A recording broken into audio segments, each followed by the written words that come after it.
I want you to close your eyes and imagine that you're making a pizza at home.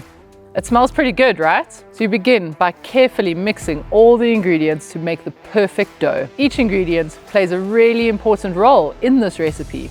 The water, the flour, the yeast. As you mix the dough, you notice that the ingredients are not holding together correctly. Despite really following the recipe very well, something just seems off. But you can't quite put your finger on it, so you really can't find the solution to this problem. While it might not make perfect sense now, trust me when I say that the ingredients that are going into your pizza dough are just like the various factors that contribute to incontinence while running. In this video, Nikita and I are going to explore the reasons why you might be experiencing leaking urine while you are running. And we'll also share exactly what you can do to stop urinary incontinence for once and for all. Okay, thanks Shona, now that you've got me feeling like pizza.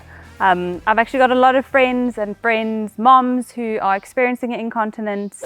Is it normal? The key thing, Nikita, is that while it's very, very common, it's not normal. I think the perception of, that this is happening to a lot of women, that, then it's normal, and it's not normal. And the key thing here, Nikita, is while it is very common, I want everyone to understand that there are ways that we can combat this. You don't have to live with this forever.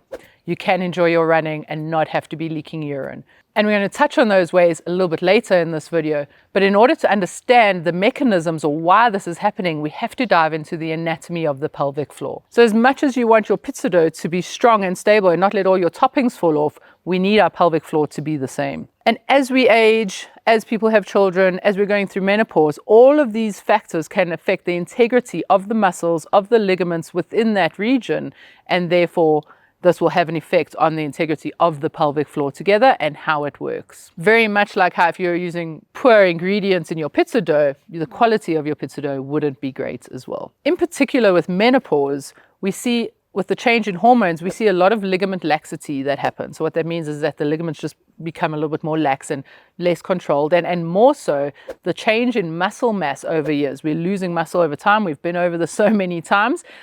But the pelvic floor is a muscle, and so it's losing muscle strength over time, and as a result it's also losing integrity and the ability to work the same way that it used to. With regards to childbirth, of course there's anatomical effect that's taken place there, and that does affect the integrity of the muscle. It does affect the way the muscles are working, and so those are factors that would then affect how your pelvic floor functions while you're just functioning in normal life and while you're running. There are also some factors from your childhood where this could be exacerbated, where your neural pathways are affected. So where children are forced to hold their urine in, or when they are taught how to go to the toilet and they use a cue of turning on a tap, that's a neural pathway that gets set, and that can stay with you for life. And so these neural pathways that have perhaps been set from childhood leads more towards stress incontinence. And for the most part, most people can experience incontinence just from jumping or running or explosive actions, or you can have this urge to constantly go to the toilet where you actually don't have a full bladder. Cool, Shona. So before we debunk the myth of how to fix your pelvic floor, are there different types of incontinence that we need to know about? Yes, Nikita. Really, the two main types of incontinence that we'd be talking about here today. So there's urinal stress incontinence and urge incontinence. Let's talk about urge incontinence first. This is essentially where you have this constant urge to go to the toilet, but your bladder is actually empty. This can be caused from a number of things, as I mentioned earlier, around childhood practices, constantly holding urine in, and that sets a pathway. It teaches your neural pathway between your brain and your bladder that something's going on, that you need to go to the toilet, but then when you actually go, there's nothing there to be emptied. And this constant reinforcement of this is what causes this urge incontinence. But the one that we see most of the time and is very, very common in female runners is urinary stress incontinence. So this is leaking urine from explosive movements, so skipping, running, jumping, even so far as sneezing and coughing. And while we're speaking here about menopausal females, this can be quite common in men as well. Men also will have a pelvic floor, and there are levels of incontinence that men experience.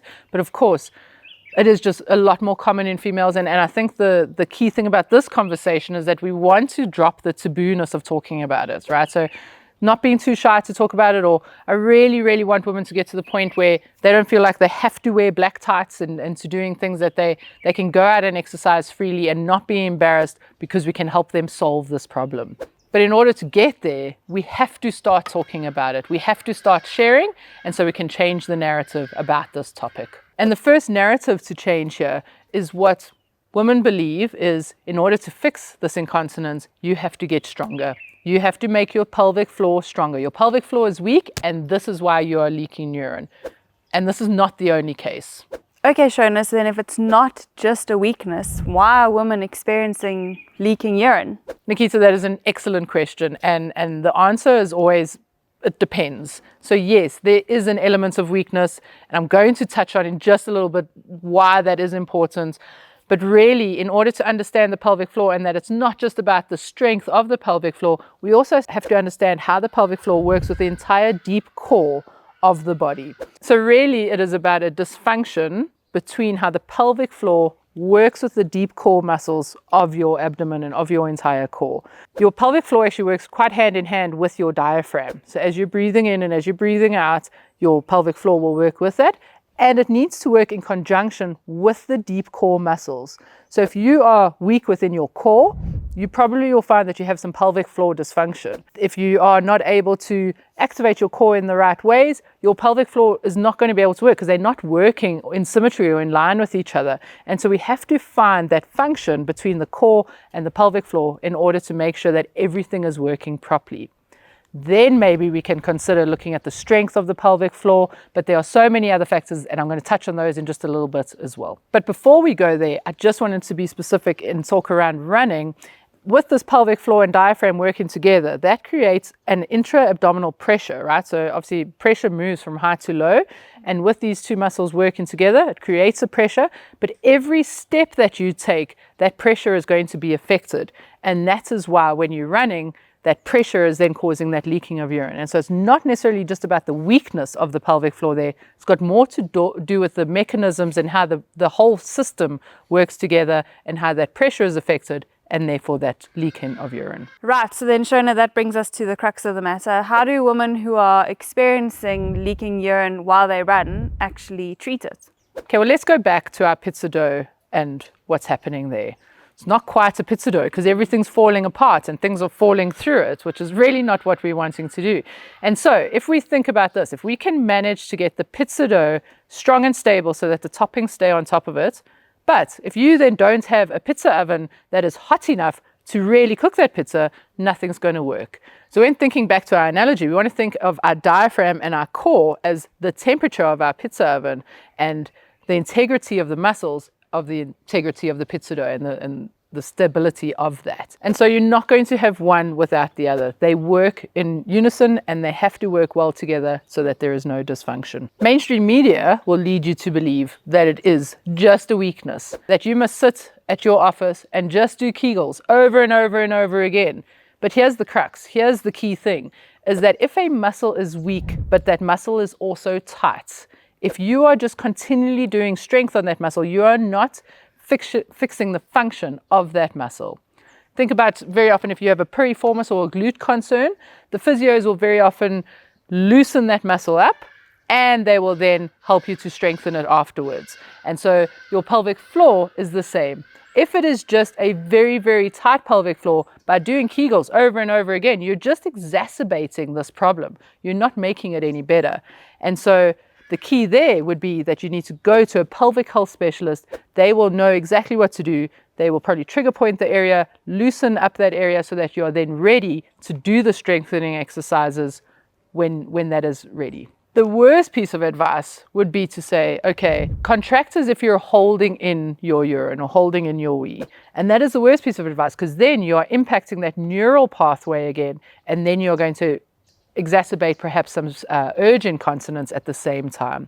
And so we have to get the functioning of this right. How do we know that? How do we get to that point?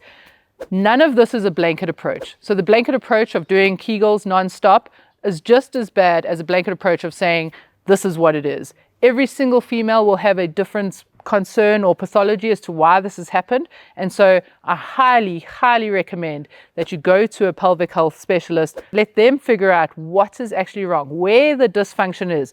Is it in the pelvic floor? Is it in the deep core? Is it in the diaphragm? So that we can get to the bottom of it and help get that sorted for you.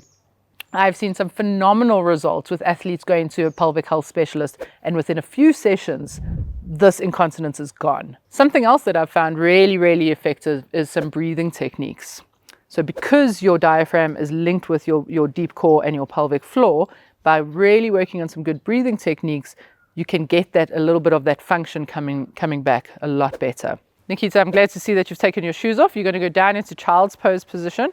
So that your knees just somewhat apart, feet together, and you're going to lean yourself back into your pelvis over there, reaching the arms forward. Don't stretch, so don't make it a big reach. Just take a deep breath in, and then you can relax. All right, and then now we're just going to lift up over here. We're just going to prop a cushion between your thighs and your chest. Okay, don't have to reach too far forward, but the goal over here and what you want to do is you want to then breathe deep into the back of your ribs. And you can actually see Nikita how she expands her ribs over here. You want to breathe nice and deep into the back. And what that is doing is it just means that we're not allowing gravity to force our ribs down. This is allowing the air to fill all the way into the back of the lungs without putting any pressure on the pelvic floor, and you'll actually find that your pelvic floor just relaxes in this position. You can sit in this position, do up to 20 breaths, up to 40 breaths in the morning. It's a lovely breathing exercise to get you going for the day. If you are struggling with this, we really need to drop the taboo. You are not alone, and with the correct professional help, we can make this better, but we have to start speaking about it. There's something else we have to start speaking about too, and this is something that most menopausal women are struggling with on a day-to-day basis, and it has a massive impact on their running performance. Watch this video if you struggle with hot flashes and want to know what to do about it.